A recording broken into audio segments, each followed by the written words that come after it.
Shalom à tous. Et à toutes. Déjà pour commencer, et à toutes. Et déjà pour commencer, je voulais vous parler d'un chidouche. Aucun rapport avec Iger et Teman, enfin il y a un petit rapport.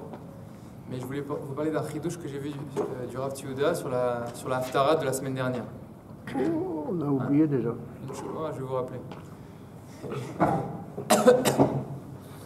Alors ce qui est intéressant dans la Haftarah de la semaine dernière, c'est un petit chidouche, après on va étudier Iger et Teman. Dans la Haftarah de la semaine dernière, donc c'est une des Haftarot qui vient nous annoncer qu'il y aura la Géoula et on vient apporter une Nechama, on vient consoler le peuple d'Israël par rapport à ce qui se passe avec l'exil. Et la Haftarah elle commence par les mots Kumi Ori Kiba Orer Urvot Hashem Alaïr Zarach. On annonce au peuple d'Israël qui va se lever et il y aura des difficultés pour les nations, mais la lumière d'Israël elle ira en grandissant. Et il y a comme ça tout un tas de psukim qui viennent consoler l'assemblée d'Israël, lui annoncer une Géoula. Et ensuite, dans l'Haftarah de la semaine dernière, il y a le pasuk qui est bien connu, qui dit la chose suivante: Ani Hashem, Beita Achishena. Alors juste, on va expliquer. Comment est-ce qu'on comprend d'habitude ce pasuk-là? En général, il se passe quelque chose de très intéressant chez les Juifs, c'est que quand on voit un pasuk, directement on pense à l'interprétation des Chachamim dans la Gemara. Ah oui, Beita, si on se comporte bien. Exactement. Exactement. Alors directement, et on n'essaye pas de se poser la question, quel est le pshat du pasuk? Et donc là, vous l'avez rappelé, c'est-à-dire qu'on a l'habitude de comprendre que ce pasuk-là, il vient et il nous dit que Hachem, Ani Hachem, je vous annonce qu'il y aura la Géoula, Beita Achishena. Beita en son temps, Achishena vite. C'est deux choses qui se contredisent. Si c'est en son temps, Kaniré que c'est un temps qui est très lointain. Et si ça vient vite, alors c'est peut-être demain, c'est peut-être la semaine prochaine, c'est peut-être dans un mois, c'est peut-être l'année prochaine. Et pour qu'on passe d'un moment où on est très profondément en galoute à un temps où il y a la Géoula avec le Beth Mikdash, il faut qu'il y ait des nissim, il faut que la nature elle soit cassée, il faut que le déroulement naturel de la nature et de l'histoire soit interrompu pour qu'on passe à la prochaine phase qui est élevée. Donc quand on dit Achishena, ça va ensemble en général avec ça va avec, c'est synonyme de miracle. On l'avait vu avec le texte du Rav Tertel qu'on avait étudié. En général. C'est une situation d'urgence. Mais celui qui regardera dans les Sichot Rav Tziouda, la dernière Sicha de Parashat Kitavo, dans les remarques, là-bas ils amènent un texte du Gaon de Vilna dans Kol HaTorah qui nous dit la Drasha des Chachamim, elle est excellente. Qu'est-ce qu'elle dit la Drasha des Chachamim? J'ai oublié de rappeler. Elle nous dit si le peuple d'Israël est méritant, alors la Géoula se passera Achishena, vite, sinon en son temps. Ça c'est comme ça qu'on a l'habitude de comprendre le pasuk. Mais il y a un texte chez le Gaon de Vilna, dans le livre de Kol HaTorah, qui nous dit il n'y a pas de pasuk qui n'a pas de sens simple. La drasha des Chachamim, elle est très importante, mais le pasuk, il faut le comprendre en tant que tel, sans la drasha des Chachamim. Et donc le Rav Tziouda, il explique comme ça. Il dit qu'il y a une phrase très connue que le Rav Tziouda il ramène souvent du Maharal. Et la phrase, elle est la suivante: Yesh seder la nissim. Les miracles, ils fonctionnent selon une certaine logique, selon un ordre. Sauf que l'ordre des nissim, il est beaucoup plus élevé que le déterminisme ordinaire du monde de la nature. Nous, on vit dans un monde où il y a des règles physiques qui s'enchaînent les unes avec les autres, et ça crée l'existence dans l'existence que l'on rencontre. Et les nissim, ça fonctionne aussi selon une logique, mais beaucoup plus élevée, plus divine. Et qu'est-ce que le Maharal, en fait, selon le Rav Tziouda, il vient nous dire quand il nous dit ça? Le Maharal, il vient nous dire, sache que le déterminisme naturel dans lequel tu vis, ça aussi, ça en est. Ça aussi, ça fonctionne selon une logique, sauf que les nissim, ça fonctionne selon une logique qui est plus élevée. Mais quand tu vis dans le monde de tous les jours, tu vis dans un miracle, sauf que c'est un miracle qui est là tous les jours. Donc c'est grave, les miracles sont devenus une chigra, surtout depuis On le sent depuis le 7 octobre. Et c'est ce qu'on dit juste dans Modim.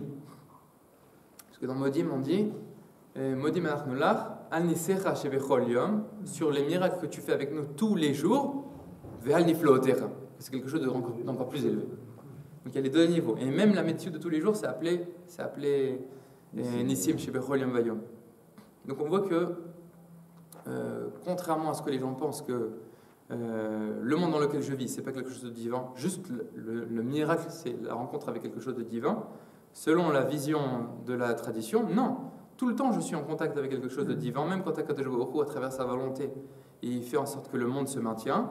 Et quand il y a un miracle, je rencontre quelque chose d'encore plus élevé. Mais déjà maintenant, je rencontre un miracle. Selon ça, le Rav Tzouda, il dit, c'est comme ça qu'il faut comprendre Ani Hashem, Beita Achishena.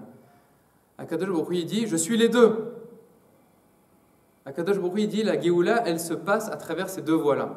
La Géoula, c'est quoi? C'est Beita et Achishena. C'est-à-dire que la Géoula, elle se passe à travers des voies naturelles et avec des accélérations. C'est pas ou Beita ou Achishena. Akadosh Baruch Hu, il nous dit, sachez qu'il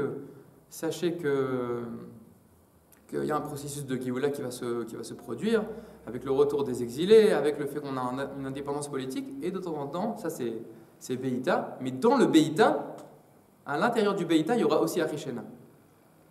C'est pas ou Beïta ou Achishena. On a déjà un exemple de ça avec l'Égypte. Je veux dire, à la fois, il y a une accélération du temps à la fin, mais les années d'avant ont permis de creuser pour que... Mais la Géoula en elle-même, elle a plus l'air de se passer selon le mode miraculeux en Égypte. La Géoula en elle-même, vous avez raison que tout ce qui prépare à la Géoula, il y a des développements. Mais la Géoula en elle-même, dans le Tanar, c'est une suite de miracles plus. Rosh Hashanah, il vient avant Pessah. Et Rosh Hashanah, c'est une fête au niveau du fait qu'on soit sorti de l'esclavage. Et de cette façon-là, on peut après servir Hachem et proclamer Hachem. C'est l'histoire des colottes. Pourquoi je parlais de ça maintenant? Bonne question. Pourquoi je parlais de ça? Attends. Raconter un Rosh Hashanah, c'est tout. On est libéré. Oui, mais pour dire que ça a commencé. Non, je sais, je refais. Pour dire que ça a commencé avant, parce qu'il vient de dire maintenant on est sorti en précipitation. Mais en fait, au moment où on est sorti au moment qu'il fallait, mais en précipitation, et là il n'empêche pas l'autre, parce que c'était prévu comme ça. Quand tu dis Hachem, il est ça et ça en même temps. Mais il y a quand même une préparation qu'on a dû passer. Moi je parle de la Géoula en elle-même. Pardon? La Géoula en elle-même. La Géoula chez nous, elle a commencé en 1948. Une fois qu'il y a 1948, c'est-à-dire on voit que la Géoula, elle fonctionne plus selon un mode opératoire naturel. L'homme construit des choses, construit des infrastructures, un État, la police, l'armée, etc. Ce que tu as, c'est qu'avec, si on observe ça d'un point de vue, on va dire, politique et tout, on peut ne pas voir l'intervention lumineuse. Exactement. Mais déjà, ce qu'il faut savoir, c'est important, c'est que le Rav Kook, il dit dans une lettre que le fait que la Géoula, elle avance pas à pas et de manière naturelle, c'est pas une faiblesse d'Akadosh Baruch Hu, c'est Gvura chez Gvurot. C'est quelque chose d'extraordinaire, il dit le Rav Kook.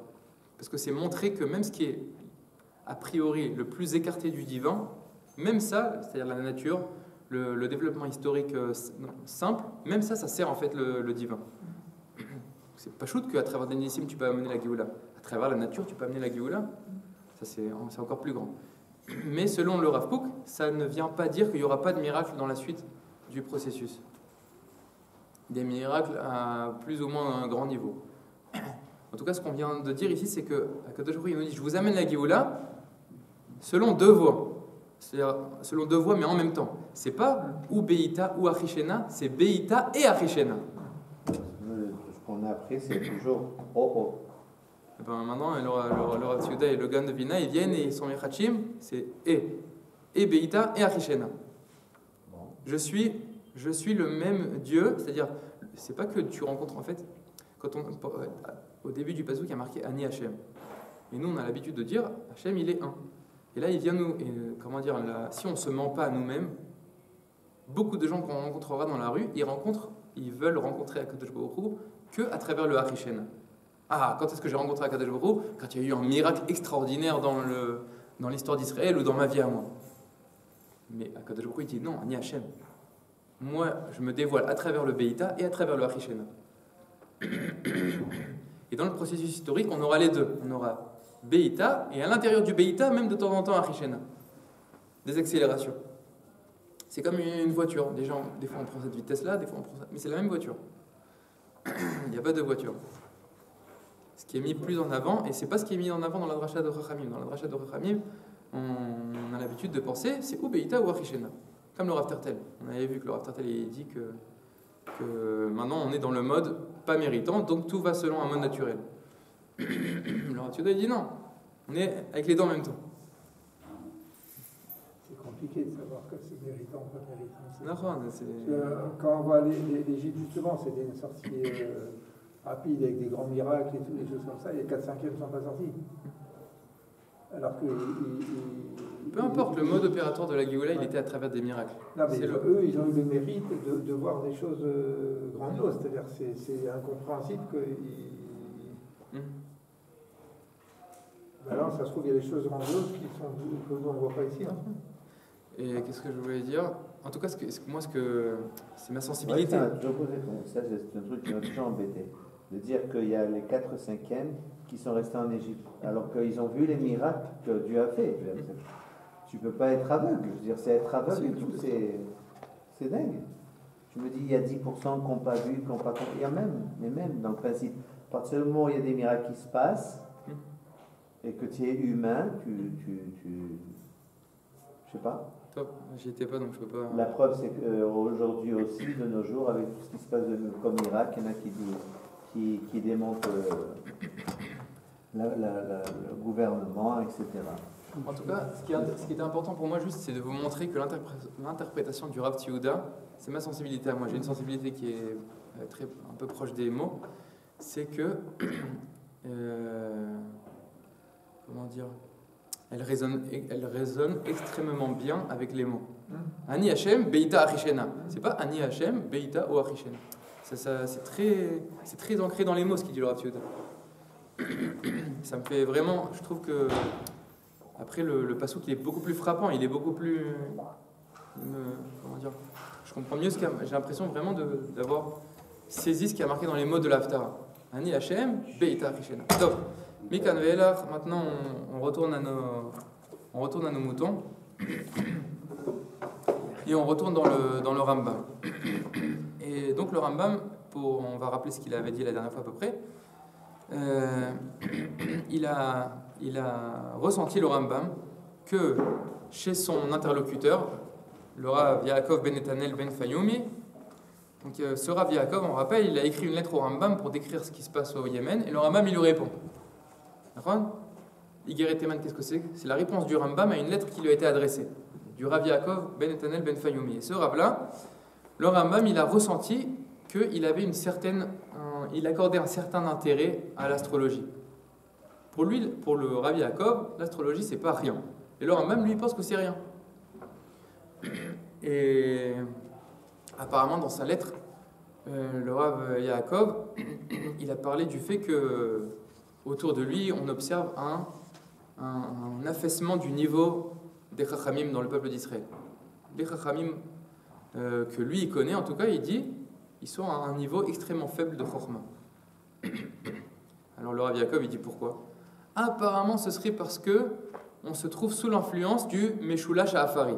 Il y a un certain dibouk, on avait vu la dernière fois qu'est-ce que c'est qu'un dibouk, c'est un certain agencement d'étoiles, il y a une certaine configuration d'étoiles dans le ciel, qu'on appelle Meshulash Afari. Et le Rav Yaakov, il dit, selon l'astrologie, quand il y a cet agencement-là d'étoiles dans le ciel, alors ça cause un affaiblissement de la Chokhmah, apparemment, dans l'endroit où on vit. Et ça peut expliquer pourquoi est-ce que il n'y a pas de grands Chachamim parmi nous. Et le Rambam, il lui dit, Shtuyot! Ouais, Shtuyot, Premièrement, il lui dit, l'affaiblissement de la Chokhmah dans le peuple d'Israël, c'est pas seulement au Yémen. C'est un phénomène général dans l'histoire dans le moment historique dans lequel on se trouve dans le peuple d'Israël, et c'est dû à l'exil. Qu'est-ce que fait l'exil? Ça affaiblit toutes les forces du peuple d'Israël. Tout est rapetissé, tout est affaibli. C'est la principale cause du manque de chorma dans le peuple d'Israël.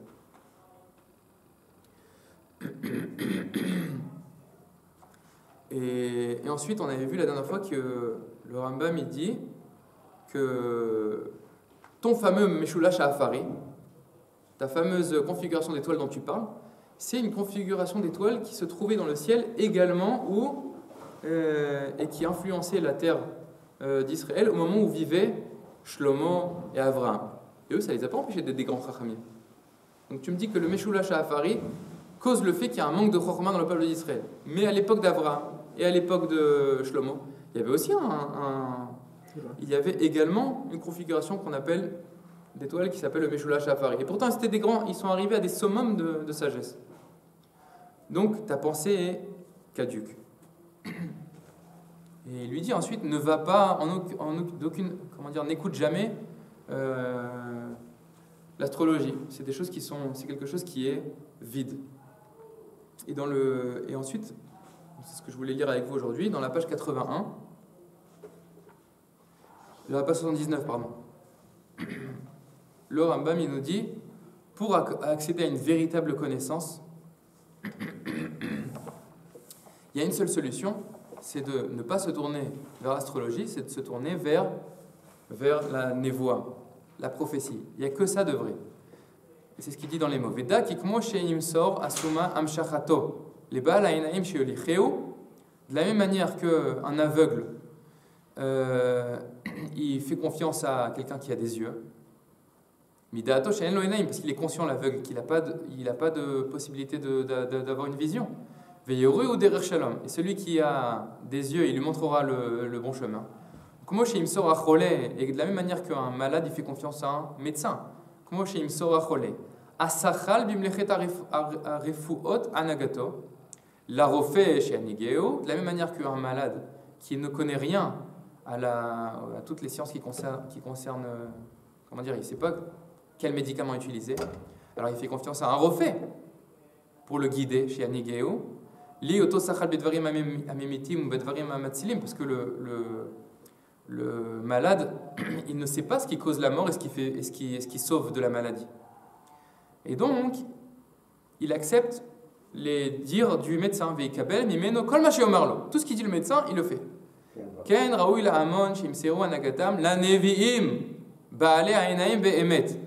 Donc, de la même manière, le peuple doit avoir une entière confiance dans les prophètes qui, eux, ont une véritable possibilité de voir la vérité.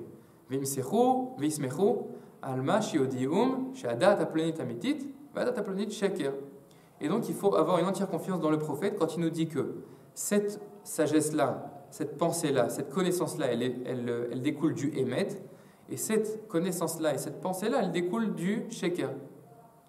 Va'achar haneviim. Et donc on ira après les prophètes. Non, pardon. Alors ensuite le Rambam il nous dit, et ceux qui viennent juste après les Nevi'im, c'est-à-dire que les Nevi'im, c'est ce qui est tout en haut de la pyramide.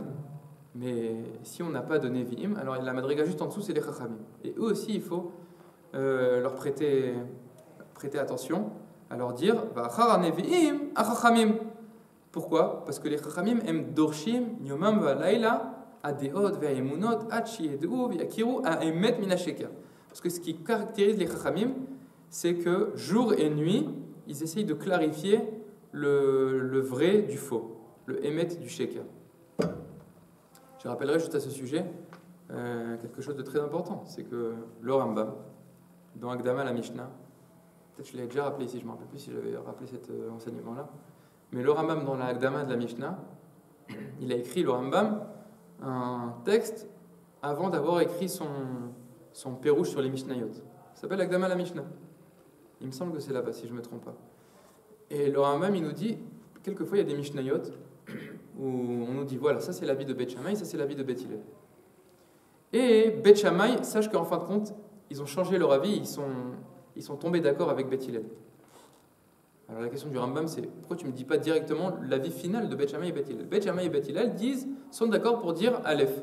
Pourquoi tu me dis qu'avant, Beth Shammai disait Beth, après Beth Hillel disait Gimel, et ensuite Beth Shammai a changé d'avis? La question est, pourquoi les Mishnayot sont écrits d'une telle manière? Et il nous dit le Rambam, c'est pour que tu vois et que c'est pour te montrer, te démontrer que Beth Shammai, ce qui les motive, c'est le Hémet. Si jamais, en rencontrant l'avis de Beth Hillel, ils sont d'accord avec l'avis de Beth Hillel, alors ils diront comme Beth Hillel. Et c'est pour ça que c'est important de nous dire dans les Mishnayot, Beth Shammai, ils ont changé d'avis parce qu'ils cherchent le Hémet et ils sont d'accord avec Beth Hillel maintenant.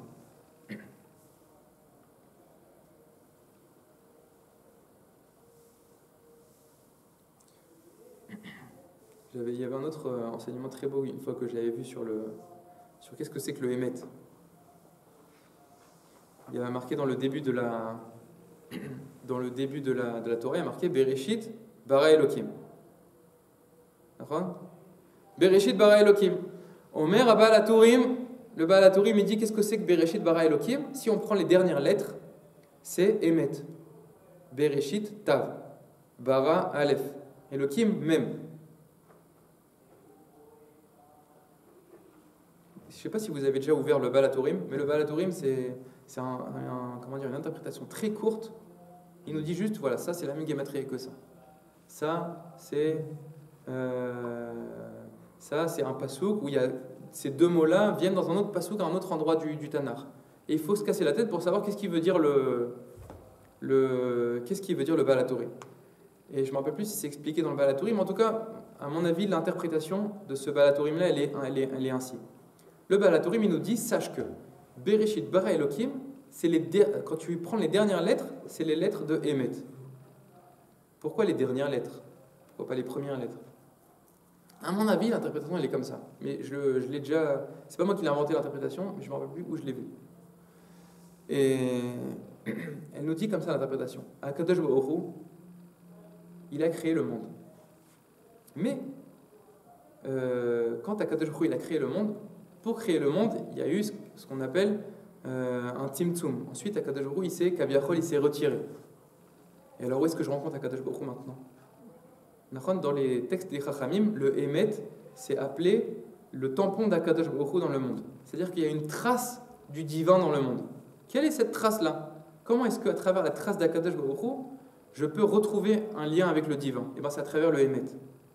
Quand tu cherches la vérité, et en fin de compte, tu te rattaches, à travers la vérité, tu te rattaches à Akadosh Baruch Hu. Et la vérité, en gros, c'est la trace d'Akadosh Baruch Hu dans le monde. C'est pour ça que c'est les dernières lettres. C'est pas les premières lettres, c'est pas ce qui est. C'est-à-dire, dans la création, le divin a laissé des traces, en fin de compte, dans la création. Et à travers ces traces-là, je peux retrouver Akadosh Baruch Hu, à travers le Hémet. On peut dire aussi que, au lieu de dire trace, on peut dire la signature. D'accord. Et la signature, c'est à la fin de la lettre. D'accord. Tout à fait. En tout cas, ce qui agite les entrailles des Chachamim, c'est de chercher le Hémet. Et donc, pour cette raison-là, il faut c'est-à-dire écouter les directives des Chachamim et bien sûr des prophètes. Et ensuite, le Rambam nous dit, une fois que je t'ai dit cela... C'est plus facile les Chachamim, parce que si on prend l'exemple du malade ou de l'aveugle, à un moment donné, de son vivant, il a besoin de rencontrer quelqu'un qui l'aide. Alors, s'il va chercher les prophètes, toujours le message il n'est pas très clair, il faut une interprétation. Dès que s'il va voir le Chacham, il lui dit pour ton problème spécifique, voilà comment tu dois te comporter. Mais on ne sait pas exactement qu'est-ce que c'est qu'un prophète. J'arrive pas à réagir à ce que vous dites, parce que qu'est-ce que c'est qu'un prophète? On n'en a aucune idée. Non, mais je veux dire, s'il parle des prophètes... Non, mais peut-être que ce que disait le prophète, c'était très compréhensible quand il...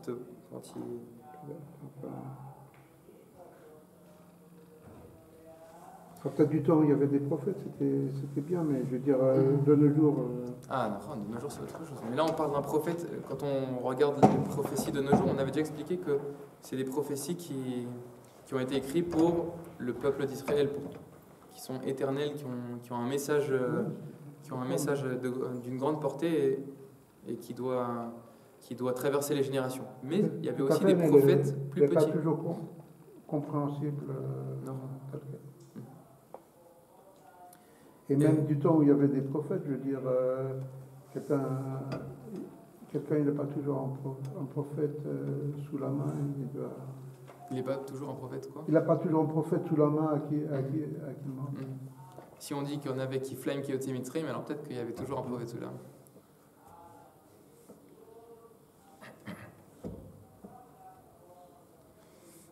Top.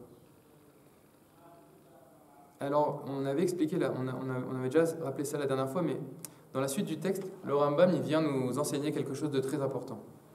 C'est que, si vous voulez, l'astronomie, c'est la science d'aujourd'hui.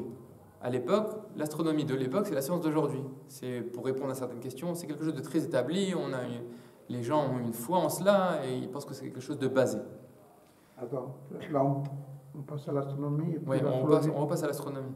Astrologie ou astronomie? L'astrologie. Okay. Quand je dis astronomie, c'est que je me trompe. Je veux parler de l'astrologie. Et le Rambam, il nous dit en gros que pour le Rambam, l'astrologie, c'est pas basé. Alors si quelque chose n'est pas totalement basé, mais que ça a un rôle, c'est-à-dire qu'en tout cas que ça trouve grâce aux yeux d'énormément de gens qui reprennent les arguments de l'astrologie, qui reprennent les prévisions de l'astrologie. Pourquoi est-ce qu'ils font ça? C'est-à-dire ils cherchent quelque chose qui est important chez eux. Ils y ont trouvé quelque chose qui les sert. Ça me fait penser un peu à un psychologue. C'est-à-dire qu'un psychologue, il rencontre Shimon. Shimon, il pense toujours la même chose. Il n'arrive pas à changer d'avis. Bien que tu n'es pas obligé de penser comme ça. Mais Shimon, lui, il pense. Il pense que Aleph Bet Gimel. Lui demande le psychologue, mais pourquoi tu n'arrives pas à te défaire de cette pensée-là? Change d'avis. Réfléchis autrement. Si tu ne changes pas d'avis, c'est que tu reçois, c'est-à-dire que quelque part, ça te rend un service de penser comme ça. Tu reçois quelque chose, à travers cette pensée-là, ça te donne quelque chose. De penser comme ça te donne quelque chose. Et c'est pour ça que tu es comment on dit, tu es machour, tu es vendu tu es accro à cette pensée-là. Qu'est-ce qui fait que, nous dit le Rambam, qu'est-ce qui fait que les gens accordent une telle importance à l'astrologie? C'est dur d'être libre. Exactement.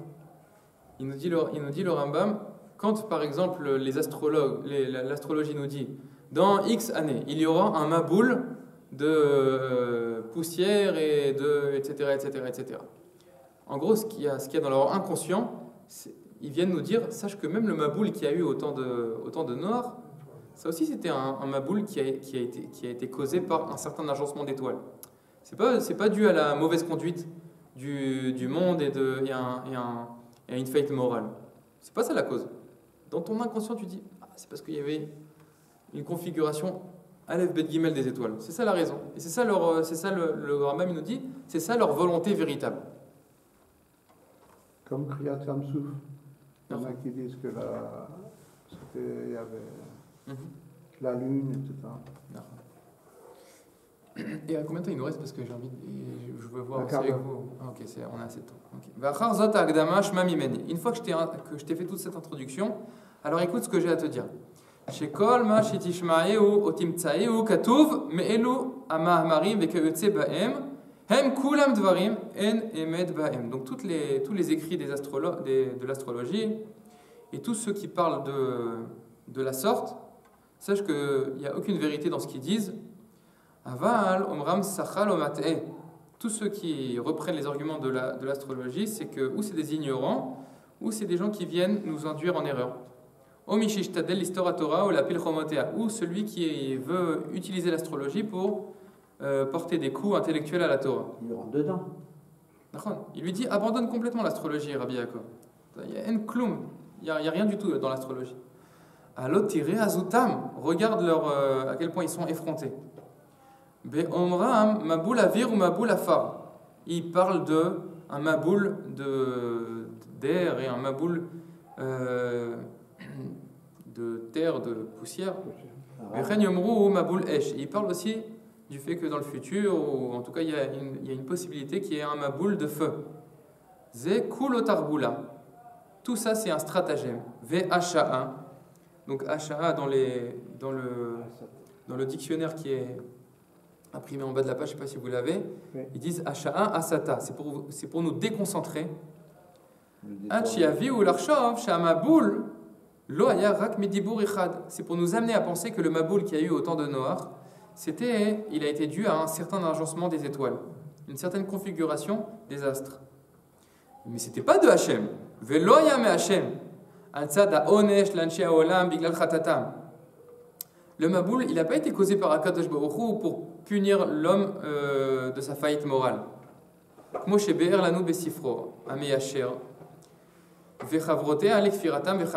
là, je suis désolé, il y a un problème d'impression. J'ai vérifié après dans l'édition du Rav Shilat, il manque une ligne, il manque des mots, et ces mots-là, je les ai recopiés à gauche. Donc la véritable phrase, c'est Kmo sheber lanu besifro hameyasher, mina taout ou mina deot anifsadot, ve'al ze aderer lo ne'epras dom ve'chavrotea lekfiratam ve'chamasam kmo sheber ve'amar aketzaakata aba ela yasukala. Donc le Rambam il nous dit que ce que disent les astrologues, ce que veulent nous faire penser les astrologues, c'est l'inverse de ce qui est écrit dans la Torah. Parce que ce qui est écrit dans la Torah,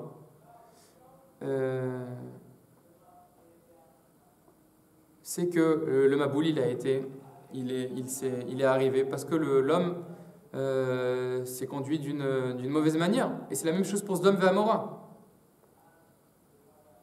Vechen kol peula ou peula shetavo me'Hashem itale ba'olam iye inyan mechuyav la dibukim. Tout ce qu'ils veulent qu'on pense que tout ce qui vient d'Akadosh Baruch Hu, en fait ça vient pas d'Akadosh Baruch Hu, ça vient des dibukim.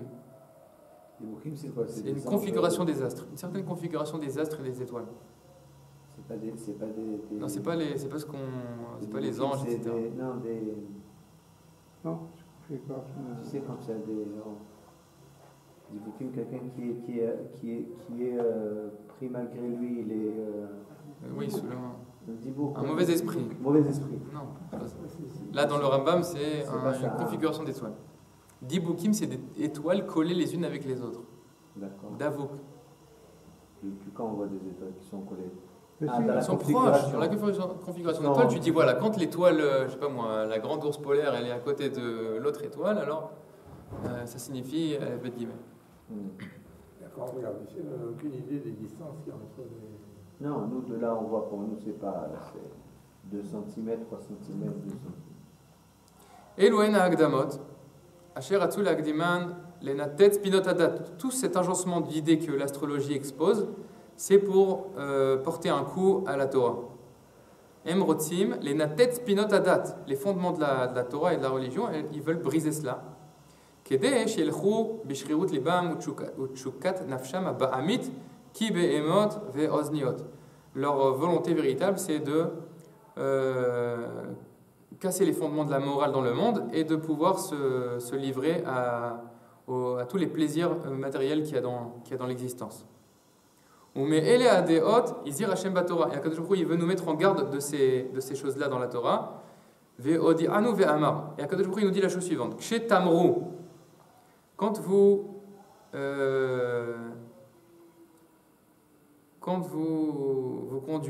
aurez une conduite qui est l'inverse de la conduite que la Torah demande. Ve'avi alechem makot. Chelef peulatechem. Et quand je vous donnerai des coups en contribution de vos agissements qui sont mauvais.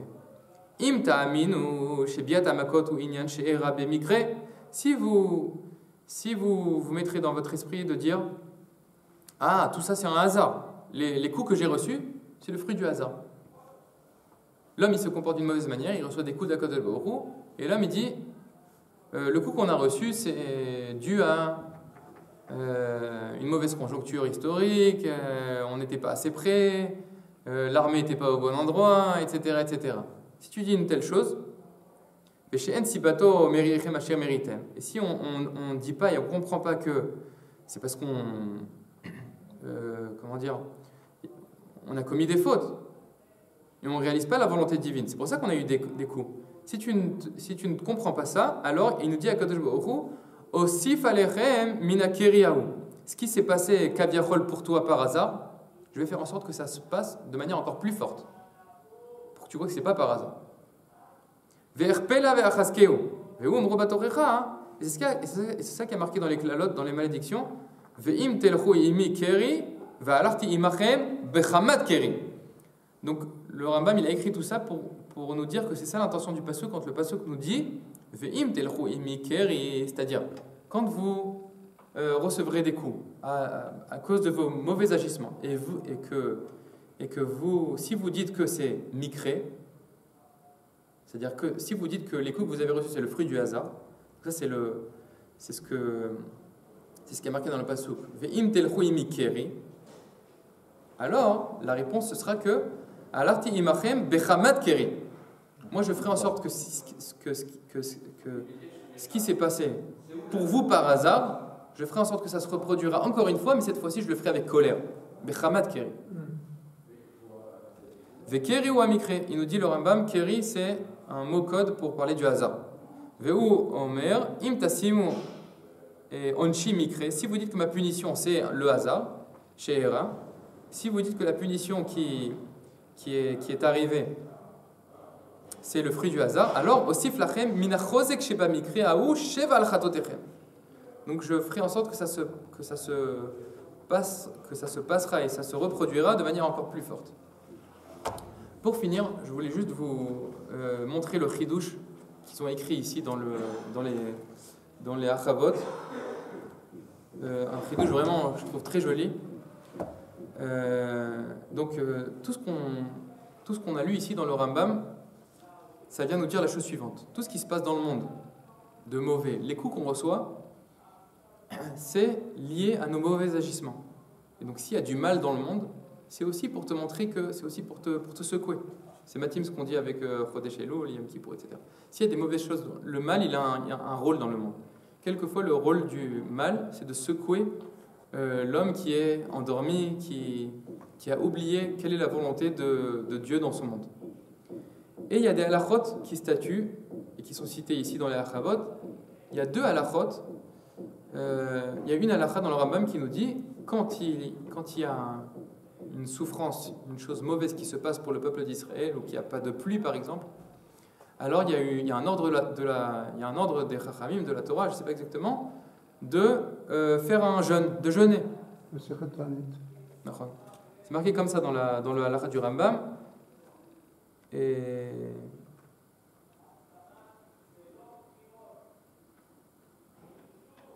quand il y a des tsarot, qu'est-ce qu'il faut faire? Il faut faire un jeûne, il faut sonner du chauffard, etc. Et tout ça, nous dit le Rambam, ça fait partie des voies de la tchouva. Beda varze midarke la tchouva. Shibizman shetavot tsara, veizaku alea viariu yedu akol. Shebigal maaseem araim ura laen. Kekatuv avonotechem itu. Vezehu sheigrom lahem leasir atzara mealehem. Donc quand il y a une tzara qui vient, quand il y a un malheur qui s'abat sur le peuple d'Israël, il faut en prendre compte. Comment est-ce qu'on exprime le fait qu'on a pris compte du fait qu'on a compris que le coup qui s'est abattu sur nous, c'est parce qu'on agit d'une mauvaise manière? C'est quand on jeûne et qu'on sonne du chauffard, etc. Et quand on fait ce que les Chachamim ont ordonné, quand on essaye de montrer qu'on a compris, vraiment on a compris, et on essayera maintenant, dorénavant, de faire la volonté de Dieu et de retrouver notre véritable identité, etc. Alors, nous dit le Rambam, la souffrance, le coup, il s'en ira. Il ne se reproduira pas. Il y a eu un attentat, il y a eu, je ne sais pas moi, une guerre, il y a eu, etc. Ça y est, c'est fini. Une fois que tu as compris le message, le coup, il s'arrête. Et si quelqu'un décide de ne pas se joindre à l'effort du jeûne et à tout ce qui vient exprimer le fait qu'on comprend la signification du coup, alors nous dit le Rambam, Zed derech arzariut. אבל אם לא יזעקו ולא יריעו, אלא יאמרו דבר זה ממנהג העולם יראה לנו, וצר הזה נקרא נקרית, הרי זה דרך האכזריות. וגורמת להם להידבק במעשיהם הרעים. Et si quelqu'un dit, moi je suis contre l'organisation d'un jeûne, moi je pense pas qu'il faut sonner du chauffard, tout ce qui s'est passé, c'est le fruit du hasard, c'est comme ça que ça se passe dans le monde. Il y a des gens qui prennent l'autoroute, des fois tu fais un accident. Ça s'est passé par hasard. Alors nous dit le Rambam, ça c'est derech arzariut. C'est un agissement qui est cruel de faire comme cela. D'habitude, moi quand je lisais le Rambam, je me disais qu'est-ce que c'est que derech arzariut? C'est que en fait je m'en fiche de ce qui s'est passé. C'est-à-dire les gens ils souffrent, ils ont eu un coup, moi je dis je me sens pas concerné par le deuil que le tzibour prend. D'accord? T'es arzari. T'as rien à faire de tes frères qui sont en souffrance. T'es arzari. Alors, si vous lisez la suite des Harchavot, eux ils disent que apparemment l'intention du Rambam ici c'est de dire une autre chose. L'intention du Rambam c'est de dire que il y a un rôle au mal dans le monde. Il y a un rôle au mal dans le monde. Le mal il n'est pas là pour rien et les coups ils sont pas là pour rien. Et celui qui ne comprend pas cela dit que pourquoi est-ce qu'il y a du mal dans le monde? Parce que Akadosh Baruch Hu, quelque part, il est un peu cruel. Tu ne comprends pas la place du mal dans le monde et des souffrances dans le monde. Et ça, c'est derech arzariut. C'est-à-dire ta istaklut, ta compréhension de la providence divine, elle est cruelle. C'est pas seulement que l'ipra gasse à la checha. C'est pas seulement que t'as pas de Une forme d'indifférence. c'est pas seulement que tu es indifférent à la souffrance du peuple, c'est que tu comprends pas. Ça te dépasse. Tu vis dans ton monde parce que ça te dépasse. C'est pas non, mais là, derech arzariut, eux, ils interprètent que c'est une mauvaise compréhension de la place du mal dans le monde. C'est ça la source du problème. La source du problème, c'est que il y a une pisca très jolie du Rav Kook dans Rotatria qui nous dit que chez nous, pour nous le peuple d'Israël, Akadosh Baruch Hu, il est sympathique. Il y a une phrase comme ça du Rav Kook très importante. Et il y a d'autres manières de se représenter le divin dans le monde qui pourraient venir et dire non, Akadosh Baruch Hu, il est aussi cruel. Il a créé un monde dans lequel regarde tout ce qui se passe. Il y a des grandes souffrances, il y a du mal, il y a la famine, etc. Et pourquoi il y a tout cela? Il n'y a pas vraiment de raison. Ça, c'est derech arzariut. Et où est-ce que le Rambam il parle encore de derech arzariut? C'est pour parler de... il ramène ça dans les Eharot. C'est quand le Rambam il nous dit que quand il y a un mort, il faut prendre le deuil. Celui qui ne prend pas le deuil, c'est derech arzariut. Tu ne comprends pas qu'il y a une place à la mort dans le monde. Il y a un rôle à cela. Et si tu en prends pas compte, alors tu dis la mort c'est un accident de la création. Dire que la mort c'est un accident de la création, c'est derech arzariut. Pourquoi c'est derech arzariut? Pas seulement parce que tu n'en as rien à faire du mort. C'est parce que tu comprends pas qu'est-ce que ça veut dire que Akadosh Baruch Hu a créé son monde. Et quelle est la place de la mort et du mal dans la création. On comprend pas. Beaucoup de choses on comprend pas. Oui, mais en tout cas, même si tu ne comprends pas, tu dois comprendre qu'il y a une raison. Et si tu ne comprends pas qu'il y a une raison à cela, alors ça revient à dire que Akadosh Baruch Hu, il est cruel. Et ça, c'est derech arzariut. Non, mais moi, un chidush là-dessous, moi, je trouve. Moi, j'ai une autre compréhension pourquoi il est arzar. Celui qui dit que c'est un hasard. Parce que, comme on a vu dans le Passouk, que si vous considérez que c'est un hasard, alors je vous ferai 7 fois plus, beaucoup plus de hasard, entre guillemets, comme ça.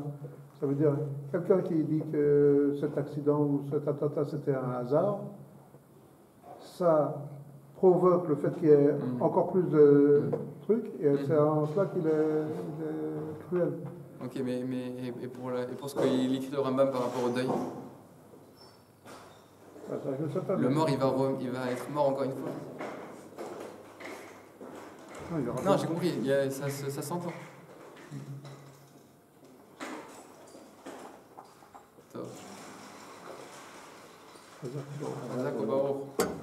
Shana Tova. Shana Tova.